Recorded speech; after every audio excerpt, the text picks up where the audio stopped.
बच्चों, आज मैं आप लोग को भाषा माधुरी पुस्तक पढ़ाने जा रही हूँ। जिन बच्चों के पास भाषा माधुरी का बुक नहीं है, मैंने ग्रुप में पीडीएफ भेज दिया है और आप लोग को कहा था कि आप लोग उसका हार्ड कॉपी निकाल लोगे या स्कूल में भी फ़ोन करके पता करोगे भाषा माधुरी की किताबें आई हैं या नहीं। सांसें हो रही हैं कम और लगाएं मिलकर पेड़ हम। जी हाँ बच्चों, आज मैंने पेड़ के ऊपर ये 2 लाइन का आदर्श वाक्य बोला। पता है क्यों बोला है? क्योंकि आज जो मैं आप लोगों को कविता पढ़ाने जा रही हूँ वो कविता पेड़ से ही संबंधित है, पेड़ पौधों से ही संबंधित है।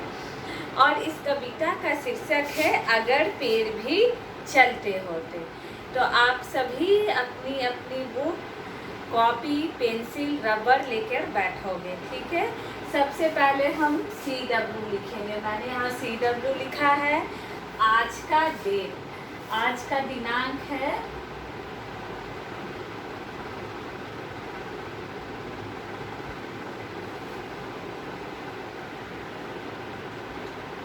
9/7/20, ठीक है, 9/7/20, ठीक है।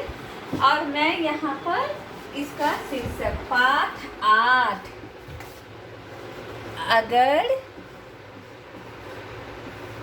पेड़ भी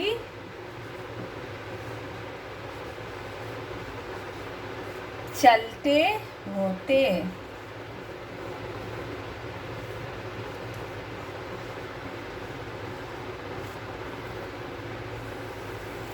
अगर पेड़ भी चलते होते, इस शीर्षक से ही, इसके नाम से भी पता चल रहा है कि यह कविता पेड़ों के चलने के ऊपर कल्पना करके लिखी गई है। इस कविता के कवि हैं सर्वेश्वर दयाल सक्सेना। जो कविता लिखे उसे कवि कहते हैं, जो कहानी लिखे, उपन्यास लिखे, निबंध लिखे उसे लेखक कहते हैं। कविता कवि लिखता है, कहानी लेखक लिखता है। इस बात को आप लोग ध्यान में रखोगे। अगर पेड़ भी चलते होते, सर्वेश्वर दयाल सक्सेना जी ने इस कविता में पेड़ों के चलने की कल्पना की है। उन्होंने, जैसे आप लोग छोटे हैं ना, वैसे ही ये कविता उन्होंने बहुत छोटी उम्र में लिखी है। अब तब उनके मन में विचार आया होगा कि अगर पेड़ चलते तो कैसा होता। दूसरी बात कि पेड़ पौधे जो हैं हमारे वातावरण को भी शुद्ध करते हैं, इसीलिए आप लोग ज़रूर अपने गमले में कोई ना कोई पेड़ पौधा अवश्य लगाइए जिससे हमारा वातावरण शुद्ध हो। आज मैं अगर पेड़ भी चलते होते कविता का आदर्श वाचन करने जा रही हूँ। इस कविता को सही ढंग से पढ़ाने जा रही हूँ ताकि आप लोगों को ये कविता अच्छी तरह से समझ में आ जाए। अगर पेड़ भी चलते होते, कवि क्या कह रहे हैं कि काश अगर पेड़ चलते होते, कितने मज़े हमारे होते। मज़े का मतलब खुशी, मन में उमंग। कवि सर्वेश्वर दयाल सक्सेना जी सोच रहे हैं कि काश उन्होंने, मैंने आपको बताया ना, ये कविता उन्होंने अपने बाल उम्र में, छोटी उम्र में लिखा है।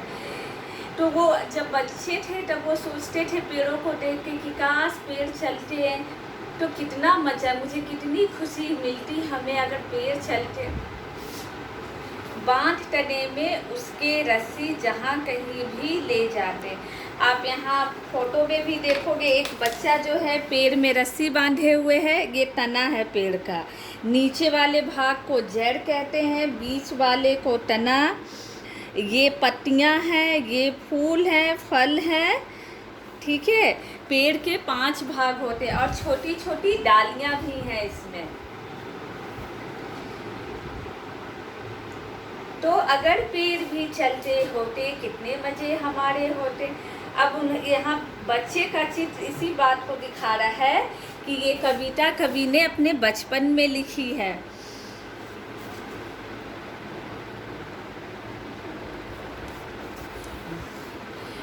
तो वो सोच रहे हैं कि अगर पेड़ चलता तो मैं क्या करता, मैं एक मोटी रस्सी को पकड़ता और उसे पेड़ के तने में बांध देता और अपने साथ साथ पेड़ को भी ले चलता। जैसे कोई बच्चा अपने छोटे भाई बहन का हाथ पकड़ कर ले जाता है ना, पेड़ के पास तो हाथ है नहीं, तो कवि ने क्या सोचा कि वो कैसे पेड़ को चलाएंगे, तो उसके तने में रस्सी बांध देंगे और रस्सी को पकड़कर साथ में लेते जाएंगे। ठीक है।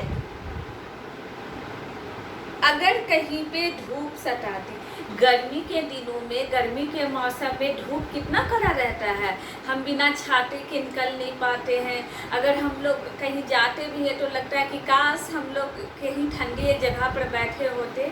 तो वो कभी क्या करे, अगर कहीं पे धूप सताती, अगर मैं कहीं घूमने जाता या कहीं भी घर से बाहर निकलता, तो मैं अगर कहीं पे धूप सताती उसके नीचे झट सुस्ताते। अगर कहीं पे भी मुझे धूप से परेशानी होने लगती, क्योंकि पेड़ तो मेरे साथ चल रहा है, तो मैं पेड़ को वहाँ पर रोक देता और उसके नीचे बैठकर ठंडी ठंडी हवा का, छाया का आनंद लेता हूँ।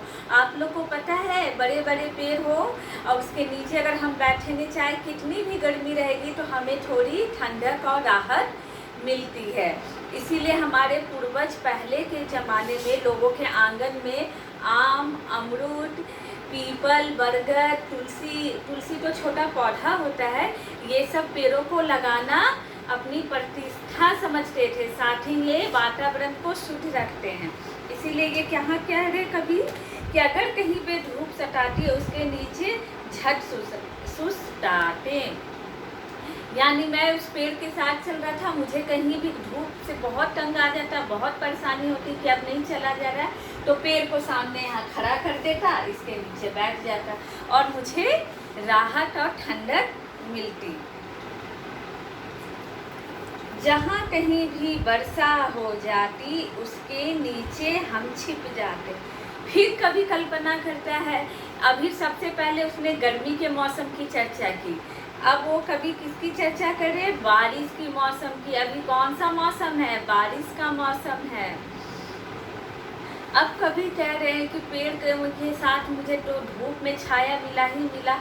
अब जब मैं चलता और कहीं अचानक बादल छा जाते आसमान में, मेरे पास छाता नहीं होता, तो मैं क्या करता कि बारिश देखते ही पेड़ को फिर से ऐसे खड़ा करता और उसके नीचे बैठकर उसको छतरी बना लेता और बारिश से बच जाता। भूख सताती अगर अचानक, तोड़ मधुर फल उसके खाता। अब कभी सोच रहा है कि मैं तो बारिश में भी ये पेड़ के कारण बच गया, मैं तो गर्मी के मौसम में भी पेड़ को साथ साथ लेके जा रहा था, तो गर्मी से भी पेड़ ने मुझे बचाया, मेरी रक्षा की। फिर वो सोचता है कि अगर मुझे चलते चलते, वो तो लेके जा रहा है ना, पेड़ को सैर करवाने ले जा रहा है अपने साथ, वो तो सपना देख रहा है ना, कल्पना का मतलब सपना, वो तो ये सपना देख रहा है कि पेड़ मेरे साथ साथ चल रहे हैं। तब वो क्या कहते हैं कि अगर अचानक मुझे भूख सताती का मतलब भूख लगती, अगर तुरंत मुझे भूख लग जाती तो तोड़ मधुर फल उसके खाता। तो फिर मैं क्या करता कि पेड़ को ऐसे खड़ा करता, उसके ऊपर चढ़ जाता। पेड़ के ऊपर क्या है, फल लगे हुए हैं, तो उस पेड़ के ऊपर चढ़ जाता। मधुर का मतलब मीठा, और मैं उस पेड़ के मीठे मीठे फल को तोड़ता, फिर पेड़ के नीचे बैठकर खा लेता।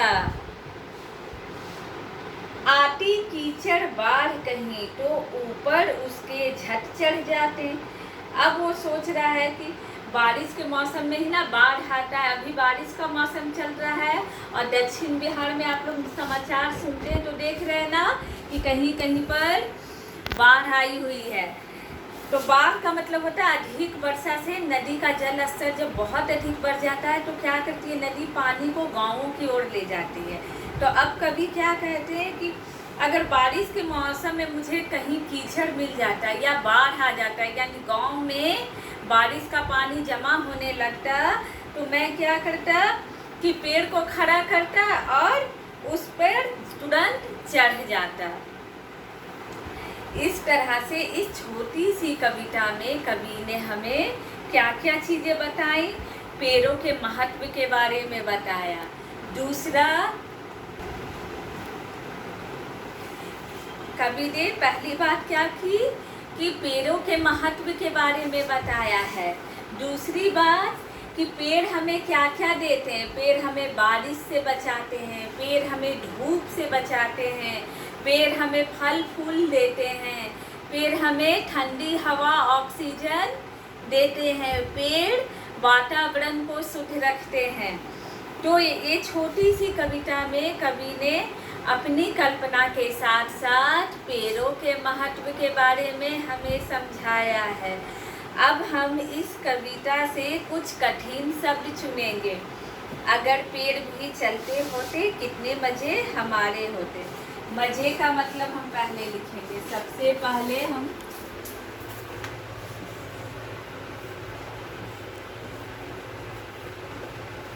मजे का मतलब होता है खुशी।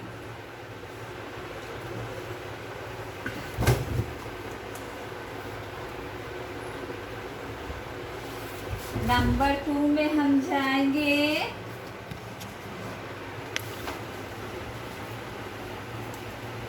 झट। झट का मतलब होगा तुरंत।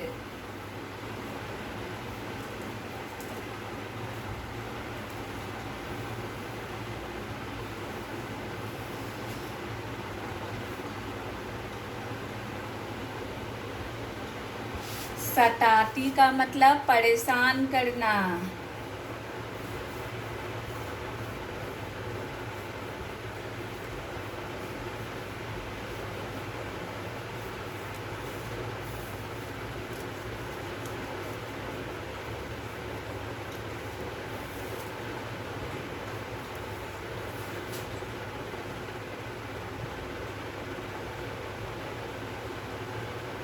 मधुर। मधुर का मतलब मीठा।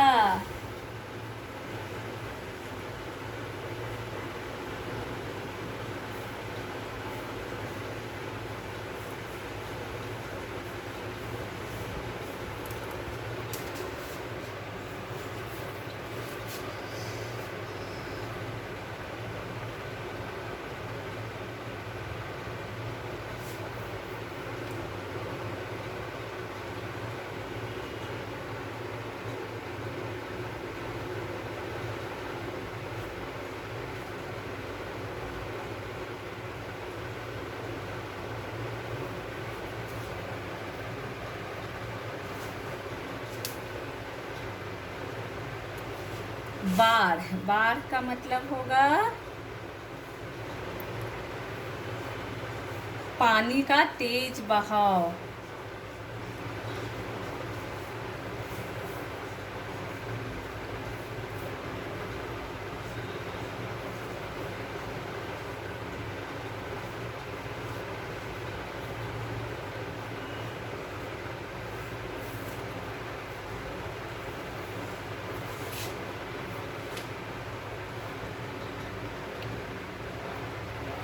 तना।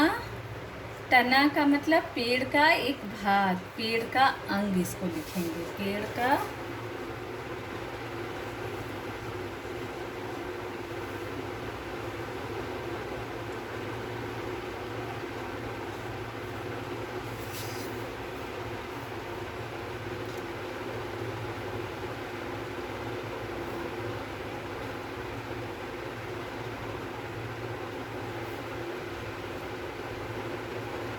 इस तरह से मैंने इस पाठ से 6 कठिन शब्द चुने हैं।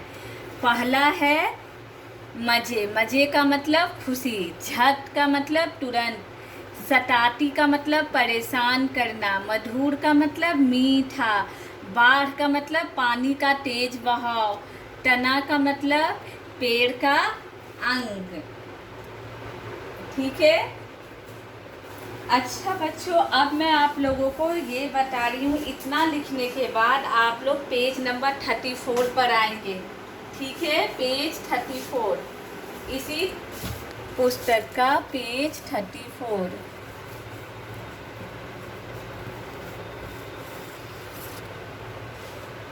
नीचे दी गई पंक्तियों को पूरा कीजिए। उसके तने में रस्सी बांधकर, फिर आगे की लाइन क्या होगी, जहां कहीं भी ले जाते। तो आपको लिखना होगा, फर्स्ट का काम है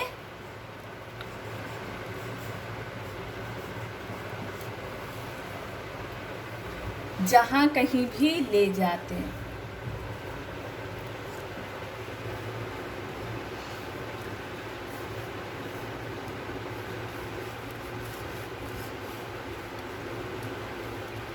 ले जाते। अब इसी का खा में हम आएंगे, धूप सटाने पे उसके नीचे झट सुस्ताते।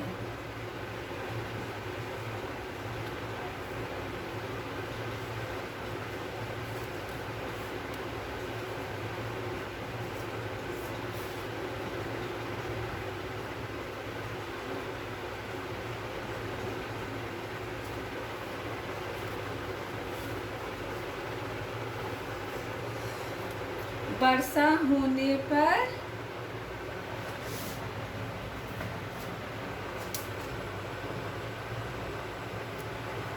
उसके नीचे हम छिप जाते हैं।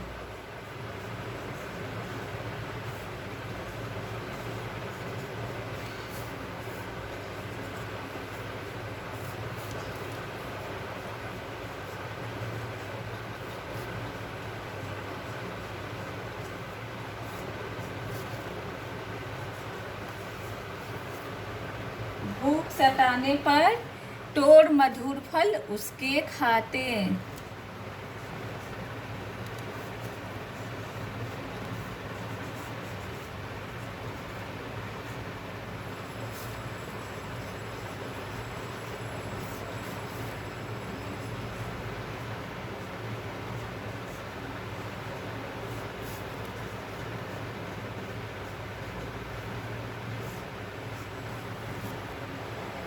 इस तरह से मैंने प्रश्न संख्या 1 को पूरा किया। आप लोग ध्यान दीजिएगा। प्रश्न है, उसके तने में रस्सी बांधकर जहाँ कहीं भी ले जाते, धूप सताने पर उसके नीचे झट सुस्ताते, वर्षा होने पर उसके नीचे हम छिप जाते, भूख सताने पर तोड़ मधुर फल उसके खाते। अब प्रश्न संख्या 2 है, जंगल से सारे, अगर पेड़ चलते होते तो क्या क्या हो सकता है, सही का निशान लगाइए। अगर पेड़ चलते तो जंगल के सारे पेड़ गायब हो जाते हैं। कभी ने ऐसा सोचा है कि अगर पेड़ चलने लगता तो क्या जंगल से सारे पेड़ गायब हो जाते? तो इसका उत्तर होगा हाँ। मैं इसको इरेज कर देती हूँ।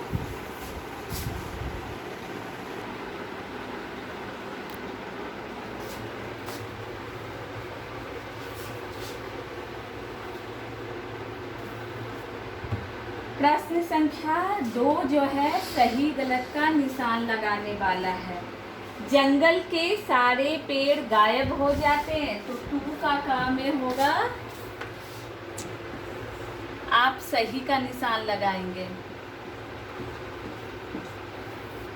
चिड़िया अपना घोंसला ढूंढती रहती है। अगर मान लो पेड़ यहाँ मैंने लगाया और ये पेड़ चल के यहाँ चला गया, तो चिड़िया तो इस जगह पर ना अपना घोंसला ढूंढेगी। तो क्या हुआ, चिड़िया अपना घोंसला, अब बेचारी चिड़िया कहाँ जाएगी अपना घोंसला? तो ये भी सही है कि चिड़िया को परेशानी होगी अपना घोंसला ढूंढने में। लोग फल वाले पेड़ अपने घर ले जाते, सही बात है। जहाँ फायदा होता है इंसान तो वहीं दौड़ता है। तो फल वाले पेड़ों को हम लोग अपने घर में ले जाते हैं। पेड़ एक ही जगह पे रहते हैं, अगर पेड़ चलेगा तो वो एक जगह पे कैसे रहेगा? ये वाक्य गलत है। हम पेड़ पर बैठकर सैर करते हैं। हाँ, अगर तो हम ऑटो से क्यों कहीं जाएंगे, या बस का प्रयोग, आप लोग स्कूल बस का प्रयोग करते हो ना, अगर पेड़ चलेगा तो हम पेड़ से ही ना जाएंगे। तो सिर्फ घा गलत है, बाकी सारे सही है। अगर पेड़ के चलने की कल्पना की गई तो देखो, एक तरफ अच्छी कल्पना भी है तो दूसरी तरफ कुछ लोगों को परेशानी भी हो रही है। जंगल के सारे, अगर यहाँ मान लो ये हिस्सा जंगल के लिए हमने यहाँ ढेर सारा पेड़ लगा दिया और सारे पेड़ यहाँ से गायब हो गए तो क्या हुआ, वो जंगल खाली हो गया। अब चिड़िया या कोई पक्षी अपना घोंसला इस जगह पे लगे पेड़ पे लगाया तो उसका घोंसला क्या होगा, वो अगर पेड़ यहाँ खिसक जाए तो चिड़िया या पंछी क्या करेंगे, वो अपना बेचारे सारे घोंसला ढूंढते रह जाएंगे, उन्हें तो परेशानी होगी पेड़ों के चलने पर। लोग फल वाले पेड़ अपने घर ले जाते हैं। कहा जाता है ना कि धरती पर सबसे मेहनती और स्वार्थी प्राणी मनुष्य है। तो इंसान क्या करता है कि सारे जो पेड़ फल देते हैं उसको अपने घर के आंगन में लगाता है, और जो पेड़ फल नहीं देते हैं या जिनका जड़ी बूटियों में प्रयोग होता है उन सब पेड़ों को छोड़ देता है जहाँ कहीं भी। पेड़ एक जगह पे रहते हैं, अगर चलेंगे तो वो एक जगह, कोई भी आदमी अगर चलेगा, हम और आप भी चलते हैं तो हम लोग हर समय एक ही जगह पर नहीं रहते, इसीलिए ये वाक्य गलत हो गया। हम पेड़ पर बैठकर सैर करते, सैर का मतलब घूमने के लिए, तो अगर पेड़ चलता है तो ज़रूर हम लोग उसके ऊपर बैठते हैं और अपना ऑटो बस का भाड़ा भी बचाते, किराया बचाते। ठीक है बच्चों, इस मज़ेदार कविता के साथ अगर पेड़ भी चलते होते कविता को मैं समाप्त कर रही हूँ। आप लोग क्या करोगे, मैंने यहाँ पर शब्दार्थ सबसे पहले कठिन शब्द लिखा है, प्रश्न संख्या 1 और 2 लिखा है, आप लोग इन दोनों को बुक में ही लिखोगे। ठीक है, धन्यवाद बच्चों।